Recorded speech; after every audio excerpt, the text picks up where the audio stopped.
Il a regagné la capitale ce mercredi dans l'après-midi après une longue tournée de travail dans la partie orientale du pays. Pour rappel, le président de la République s'était rendu en province orientale au nord et sud Kivu après la débâcle militaire du mouvement rebelle du M23, séjour au cours duquel le chef de l'État a présidé un conseil extraordinaire des ministres à Goma.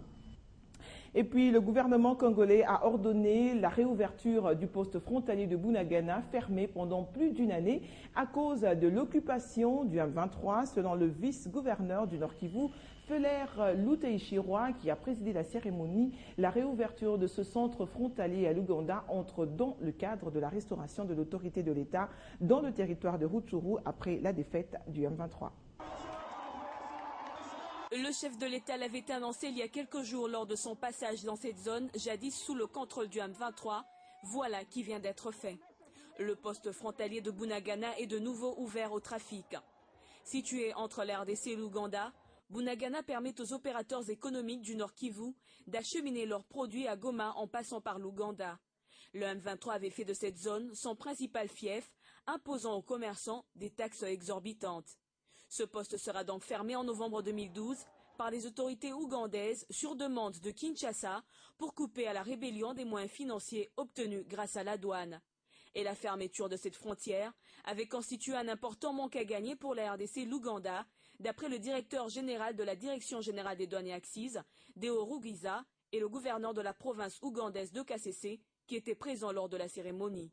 Quelques jours avant la réouverture de ce poste, le numéro 1 de la DGDA, accompagné de son adjoint, Carole Lutaladio, avait fait une visite d'inspection du bureau de contrôle de Bunagana. Nous avons constaté que les bâtiments sont dans l'ensemble en bon état. Dans l'ensemble, je dis. Il y a bien sûr des travaux de réhabilitation qui doivent être exécutés, mais dans l'ensemble, les bâtiments sont en bon état, sauf qu'ils ont été vidés de leur contenu. Donc il faudra absolument acquérir de nouvelles machines, de nouveaux mobiliers. Donc il y a un certain nombre de travaux que nous devons faire, mais nous sommes prêts à le faire et rapidement pour que les travaux commencent, pour que le bureau ouvre, de manière que lorsque la barrière, la frontière sera officiellement ouverte, nos services soient déjà prêts à commencer le travail. Le poste frontalier de Bunagana est très important dans la maximisation des recettes publiques et pendant la guerre, l'État congolais a perdu environ 625 millions de francs congolais, soit plus de 679 000 $ américains par mois, a souligné le directeur général de la DGDA. À l'instar de Kassindi, Bunagana est l'une des plaques tournantes du Nord Kivu. Et puis le Premier ministre a échangé avec le secrétaire général adjoint en charge des opérations de maintien de la paix, Hervé Latsou. La consolidation de la paix dans l'est de la RDC était au menu des discussions de ces deux personnalités et d'une pierre deux coups. Matata Ponyo a également visité à Rutshuru 2 écoles en construction sur fonds propres du gouvernement. À bord de cet hélicoptère, le Premier ministre Matata Ponyo admire de loin la colline de Tchanzu, ancien fief des rebelles du M23. C'est ici que Sultani Makenga et ses hommes préparaient des projets macabres pour déstabiliser la RDC. Les poulains de Paul Kagame ont construit sur cette colline un bunker pour stocker de tonnes de matériel de guerre, mais ils avaient été délogés de leur quartier général par les forces armées de la RDC dans la nuit du lundi 4 au mardi 5 novembre dernier. Matata Ponyo, qui a gravi cette montagne avec quelques membres du gouvernement, ont reçu ici quelques explications sur l'usage de ces engins de guerre. Après la colline des Tchanzu, le chef du gouvernement et son équipe ont pris la direction de la cité de Rutshuru.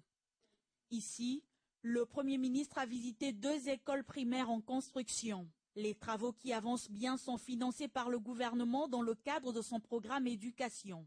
Le Premier ministre, qui séjourne depuis samedi dernier à Goma au Nord Kivu, s'est également entretenu avec le secrétaire général adjoint en charge des opérations de maintien de la paix, Hervé Latsou. La consolidation de la paix au Nord Kivu était au menu de leur échange. Occasion pour le diplomate onusien de louer les actions du gouvernement congolais.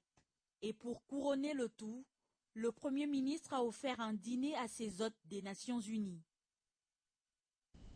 Revenons à Kinshasa et prenons les nouvelles de l'Assemblée nationale. Le contrôle parlementaire poursuit son rythme vis-à-vis de l'exécutif et ce mercredi en plénière, c'était le tour du ministre du Plan, Célestin Vounabandi, de se présenter devant les élus du peuple pour répondre à la question de l'honorable Tchamanga Bwana sur la suspension de la RDC à Litié. Et le ministre a confirmé le retour congolais à cette organisation d'ici la fin du mois en cours. Chris Machibassou.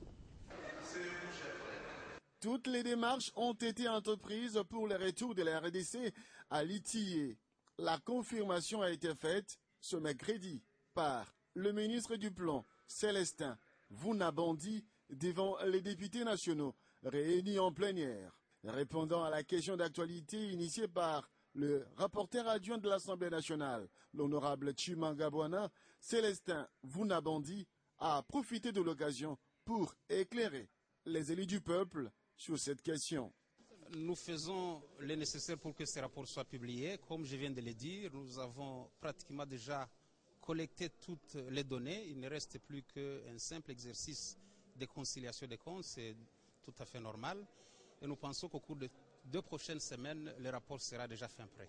La publication du rapport sur l'exploitation des minerais devra favoriser le retour de la RDC à Litié. Contrôle parlementaire en toute responsabilité, c'est le leitmotiv du bureau de l'Assemblée nationale, présidé par Obemina Kunjalan-Djoko. En toute liberté, les élus du peuple se sont exprimés pour motiver les ministres du Plan à multiplier les efforts pour répondre aux conditionnalités posées par Litié pour le retour de la RDC. Je félicite tout d'abord l'honorable Tchamanga pour l'initiative. Ça permet d'éclairer l'opinion nationale et par surcroît la représentation nationale. L'ITIE, c'est une structure bien évidemment essentielle et importante dans notre pays pour surveiller la production des industries extractives. Parlons cette fois sécurité dans ce journal. La police nationale congolaise poursuit son opération coup de poing appelée Likofi. Cette fois-ci, ce sont les éléments de la police qui opèrent en dérangeant la quiétude de la population. Pour les responsables de la police et même le commissaire supérieur chargé de l'opération Likofi, ces gens méritent d'être traités comme des koulounas. Ils doivent répondre de leurs actes devant la justice militaire qui a déjà mis la main sur un bon nombre depuis le début de l'opération.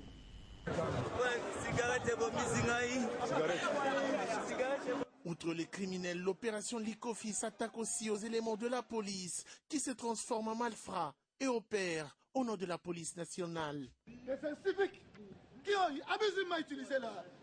Ils ont été arrêtés, ensuite transférés devant la justice, comme le cas de ceux-ci, présentés à l'état-major, commandement de district de la police de Tchango.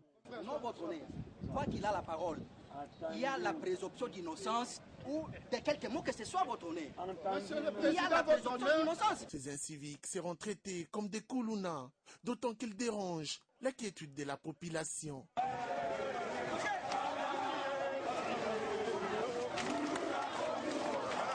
Plus que 2 mois et quelques jours pour la fin de cette opération, mais son impact s'est fait de plus en plus sentir, comme le souhaitait la population. Et puis tout à fait autre chose, les femmes de différentes entreprises du Congo veulent vivre un changement dans leur sphère et dans la femme en général, ce qui les a poussées à se réunir mardi 3 décembre au Sultani Hotel. Pour en parler, nous recevons pour vous sur ce plateau Berthe Akachi Osako, coordinatrice générale du réseau des femmes des entreprises du Congo. Bienvenue. Bonsoir. Vous avez organisé un déjeuner plaidoyer des femmes des entreprises autour du mémorandum que vous avez adressé au chef de l'État. Alors, peut-on savoir c'est quoi votre revendication? Merci beaucoup, madame. La revendication, c'est que les femmes des entreprises sont très contentes de la prise de position du chef de l'État qui a voulu que les genres commencent réellement à être appliqués dans les sphères décisionnelles de notre pays. Et elles ont remarqué que dans nos entreprises, tant privées que publiques, cette donne n'est pas respectée. Alors, elles ont fait un mémorandum que nous avons hier déposé à la présidence de la République et lu autour d'un déjeuner plaidoyer où nous réclamons que les genders soient respectés au niveau des entreprises. Vous pensez que ce n'est pas respecté? C'est quoi qui vous pousse à à croire que ce n'est pas respecté. Ce n'est pas respecté. Les femmes DG à la tête des entreprises. Tout à fait. Ce n'est pas respecté à l'issue de l'étude que nous avons réalisée à travers les données de genre que nous avons reçues des 18 entreprises de notre pays. Nous avons remarqué déjà qu'à l'intérieur du pays, des entreprises, il y a très peu de femmes qui sont dans les postes de commandement. Si je peux citer par exemple à la DGDA, il n'y a qu'une seule femme directeur full parmi tant d'hommes. À l'entreprise comme la SCTP, SCPT ou ex-Onatra, il n'y a qu'une seule femme directeur full. Donc, cela ne veut pas dire qu'il n'y a pas de femmes capables de réaliser des performances dans l'entreprise. Et même quand nous parlons des femmes qui dirigent les entreprises, c'est vrai qu'il y a une augmentation, mais jusque-là, on n'est qu'à 12%. Alors, dites-nous, à la fin de cette journée, quelles ont été les résolutions que vous avez prises entre vous?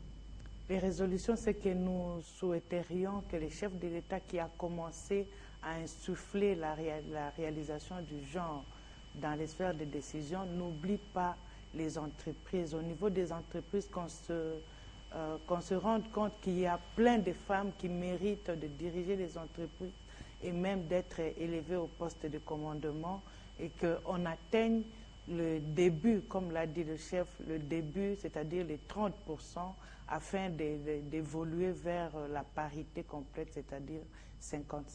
Berthe Okachi, je vous remercie d'avoir répondu à nos questions. Merci beaucoup. Et en sport, parlons du Mondial Brésil 2014. Vous le savez, la compétition ouvre ses portes le 12 juillet de l'année prochaine. Pendant ce temps, le ballon officiel de cette compétition planétaire a été présenté à la presse ce mercredi à Rio de Janeiro au cours d'une cérémonie haute en couleurs à laquelle a pris part l'ancien international brésilien Cafu. Brazuca, c'est le nom attribué à ce ballon déjà testé par plusieurs footballeurs du monde. Valdo Simoyamba.